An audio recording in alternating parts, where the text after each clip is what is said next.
Olá, está começando o Jornal da CUT, Central Única dos Trabalhadores. A discussão sobre o valor do salário mínimo criou divergências entre governo e centrais sindicais. Para restabelecer o diálogo e definir outros pontos de pauta, a presidenta Dilma Rousseff concordou em agendar um encontro com sindicalistas. Para Arthur Henrique, presidente nacional da CUT, temas como o fim do imposto sindical precisam ser colocados em discussão. Em 2008, nós tivemos uma conquista importante que foi o reconhecimento das centrais sindicais como centrais para negociarem e debaterem questões de interesse geral da classe trabalhadora. Esse acordo tinha um dos pontos desse acordo era justamente uma parte do repasse do dinheiro do imposto sindical seria repassado às centrais sindicais. No entanto, esse repasse seria durante um determinado período de tempo, até que uma legislação que acabasse com o imposto sindical e aprovasse a contribuição da negociação coletiva aprovada em assembleia pelos próprios trabalhadores fosse aprovado pelo Congresso Nacional. Nós vamos cobrar do governo federal a implementação desse acordo que foi assinado em 2008 pelo governo com as centrais sindicais, dizendo claramente, nós defendemos na CUT que são os próprios trabalhadores quem devem decidir livremente sobre a sua forma de organização e a forma de financiamento das suas entidades sindicais. Os trabalhadores têm que ter o direito de dizer se o sindicato, na campanha salarial, teve ou não teve um papel fundamental, teve ou não teve um bom resultado da campanha salarial, portanto, aprovando uma contribuição vinculada à negociação coletiva e não da forma como é hoje, com imposto sindical, onde uma parte dos trabalhadores, por exemplo, nem sabe qual é o sindicato que representa, mas abre o lerite e sabe que ali naquele mês teve um desconto para um determinado sindicato que ele nunca viu, não atua na base, sindicato sem representatividade. A revolta popular que sacode a Líbia e preocupa o mundo também entrou na pauta de discussão da executiva da CUT no dia 1º de março. Quem resume a posição da central é o secretário de Relações Internacionais, João Felício. Nós estamos recebendo as informações do mundo árabe com uma enorme satisfação. Ditaduras que estão caindo, isso é motivo de orgulho para todos nós que sempre defendemos a democracia, a participação do povo, a distribuição de renda, vemos com bons olhos o que está ocorrendo lá. Nós não achamos que o melhor caminho seja a ocupação, tanto do Egito como da Líbia, outros países da região, por exércitos externos, especialmente americano, especialmente o exército americano, que são especialistas em bancar ditaduras no mundo todo, e depois, quando as ditaduras começam a ruir, mudam de lado e já querem ocupar o país com seu exército. Não. Quem tem que resolver o problema da Líbia é o povo da Líbia. Quem tem que resolver o problema do Egito é o povo do Egito. Mas a esperança nossa é que seja com muita participação política, com a participação política do povo, que eles encontrem um caminho para fortalecer organizações sociais, partidos políticos fortes, enraizados na sociedade e busquem consolidar um sistema democrático com eleições gerais permanentemente, de acordo com a vontade local.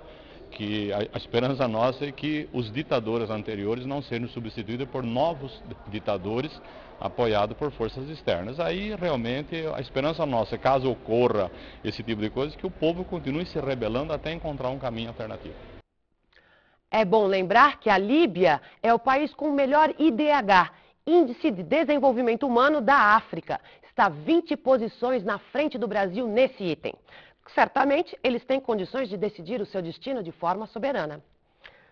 A CUT promoveu na semana passada em Brasília o Seminário Nacional do Setor Público. Quem faz uma avaliação do encontro é Pedro Armengol, da Executiva Nacional. O seminário ele tinha alguns objetivos básicos, que era discutir a relação entre os trabalhadores do setor público e o Estado, que envolve o debate sobre a regulamentação da Convenção 151 da OIT. Tinha como objetivo discutir algumas agendas políticas que estão sendo colocadas pelo novo governo que assumiu o Brasil a partir do dia 1º de janeiro, principalmente no que diz respeito à política fiscal e à política de gestão de pessoal e política de gestão de recursos públicos. Passa pelo debate de organização sindical do setor público, que existe hoje ainda muitas distorções e conflitos até internos dentro da CUT. no que diz respeito à forma e concepção de organização do setor público na CUT, de forma orgânica, central, e tiramos, inclusive, a realização de um seminário específico sobre isso, inclusive já vislumbrando o debate que vai se dar na plenária nacional da CUT no final desse ano de 2011. Algumas questões tratadas no seminário serão objeto de um encontro específico. É o caso da insalubridade e periculosidade no setor público. Quem comenta é Lúcia Reis, da Direção Nacional da CUT. Esse seminário ele é muito importante na medida em que o governo federal começou a discutir um projeto de lei que finalmente vai passar a considerar a saúde do trabalhador no serviço público na legislação brasileira. Até hoje a gente não tem cobertura alguma. Então, isso é um processo que não tem sido aberto para a participação dos servidores públicos. O governo tem feito uma discussão muito interna. Nós temos notícias, informações sobre o debate que vem sendo desenvolvido e o seminário ele dá sequência a algumas iniciativas já tomadas no sentido de a gente abrir essa discussão para o conjunto das nossas entidades nacionais e sindicatos filiados, na medida em que a gente tem um anúncio que não se consolida do encaminhamento ao Congresso Nacional de um projeto de lei. Então, é uma preparação nossa, que é urgente, inclusive, na medida que a gente não sabe os desdobramentos que o processo vai ter. O mês de março marca a luta das mulheres em todo o mundo. Em São Paulo, a solenidade de abertura do Mês da Mulher foi no Sindicato dos Bancários, na quarta-feira, dia 2. Nossa reportagem foi ver de perto. Desde 1922 que no dia 8 de março é celebrado o Dia das Mulheres. Mas desta vez não será apenas um dia, e sim o mês inteiro de março servirá para comemorar e reivindicar os direitos das mulheres.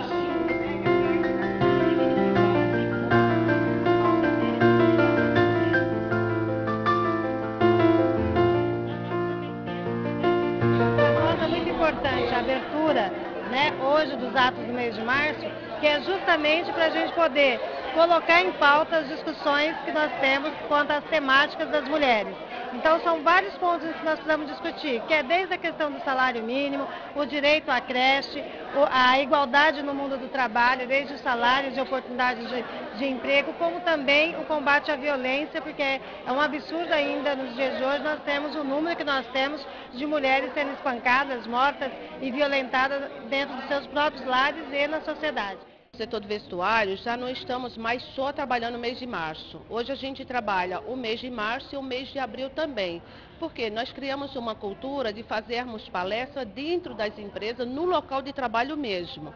Há uma grande dificuldade de levar as mulheres para o sindicato, enfim, para os espaços onde ela possa estar indo depois dos seus afazeres domésticos. Então nós criamos essa cultura e estamos fazendo palestras dentro das empresas, no local de trabalho, porque através dessas palestras a gente consegue conscientizar as mulheres dos seus direitos. A classe trabalhadora não podemos entender o Dia Internacional da Mulher como o dia em que se reflete os problemas e as soluções para a questão da mulher. Nós precisamos refletir todos os dias. Então ter um mês exclusivo para refletir a realidade da mulher no mundo inteiro é fundamental.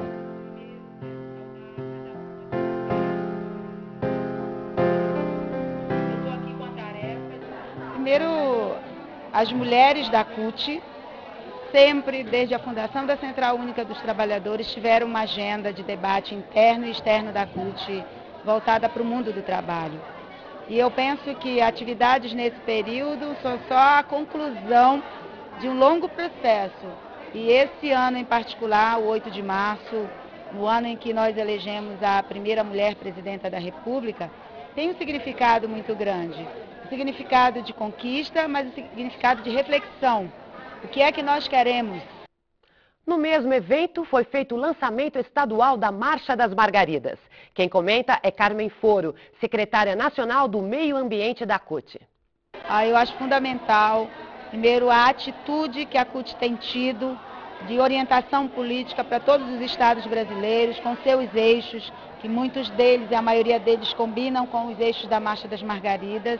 A atitude política da CUT São Paulo, a atitude política da Marcha Mundial de Mulheres aqui de São Paulo, fazerem um lançamento político juntos. Chamar para as mulheres, para o momento que nós estamos vivendo e o que a gente vai estar pautando para os nossos passos futuros. Carmen Foro foi premiada com o diploma Mulher Cidadã Berta Lutz pela sua atuação política e sindical. Ela falou sobre o prêmio que foi entregue no dia 1º de março em sessão solene no Congresso Nacional.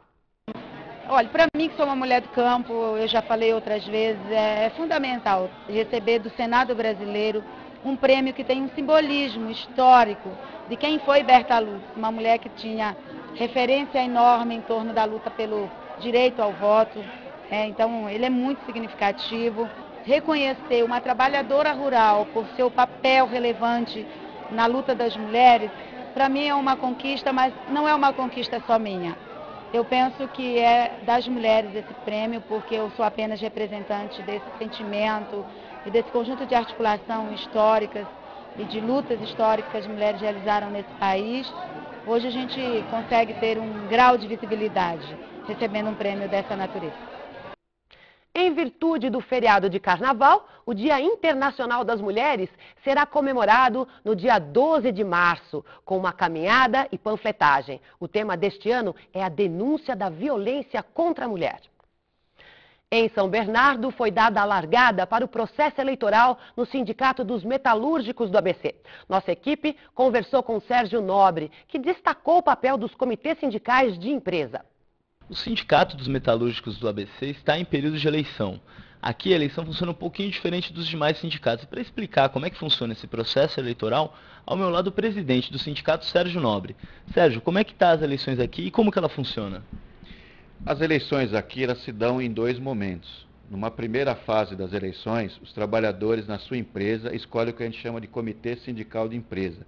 É a representação do sindicato naquele local de trabalho. Hoje são 91 empresas que contam com esse tipo de representação.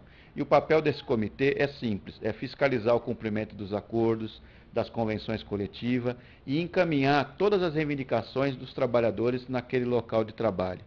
Numa segunda fase das eleições, é que a categoria escolhe a direção executiva do sindicato. Então escolhe quem vai ser o presidente, o vice-presidente, o secretário-geral.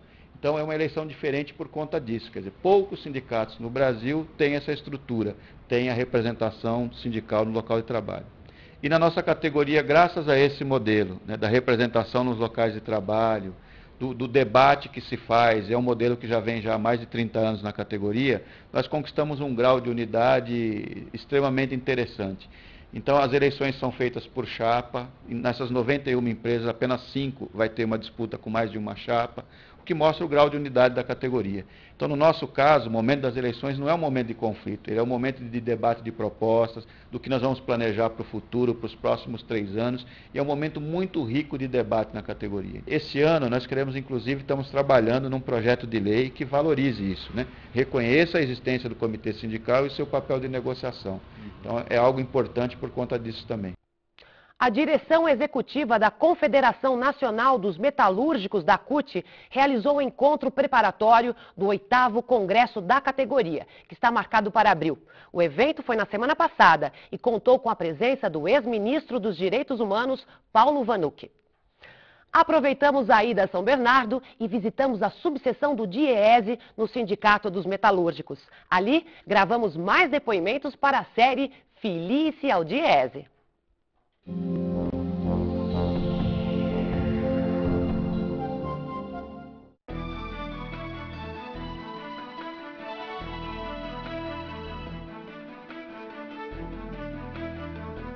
A subseção dos metalúrgicos é uma subseção grande, é uma subseção de 3 técnicos e que presta serviço em diversas áreas.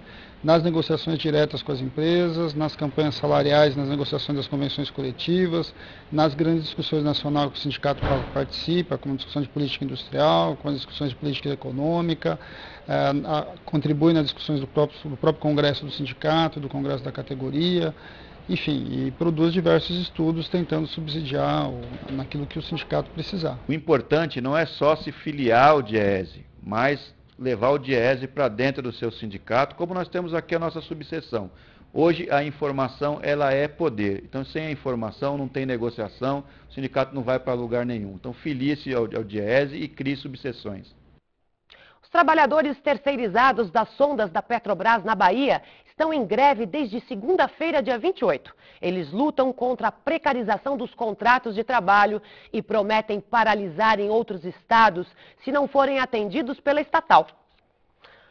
Foi comemorado no dia 28 de fevereiro o Dia Internacional de Conscientização sobre as LER-DORT.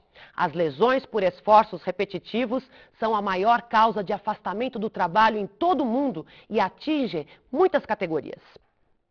Dados da Receita Federal mostram que mais de 700 mil empregados e empregadas domésticas saíram da informalidade entre 2006 e 2010. Isso foi possível com a regra que permite abater a contribuição previdenciária no imposto de renda patronal, uma renúncia fiscal que beneficia centenas de milhares de trabalhadores. E nesta sexta-feira, dia 4, o bloco Siri na Lata desfila pelas ruas de Aracaju, reunindo sindicatos, estudantes e movimentos sociais. O bloco, criado pela CUT Sergipe, utiliza o humor e a alegria para protestar, criticar e cobrar patrões e governantes. E o Jornal da CUT fica por aqui e deseja a todos um bom carnaval excelente, com muita paz. Até a próxima edição.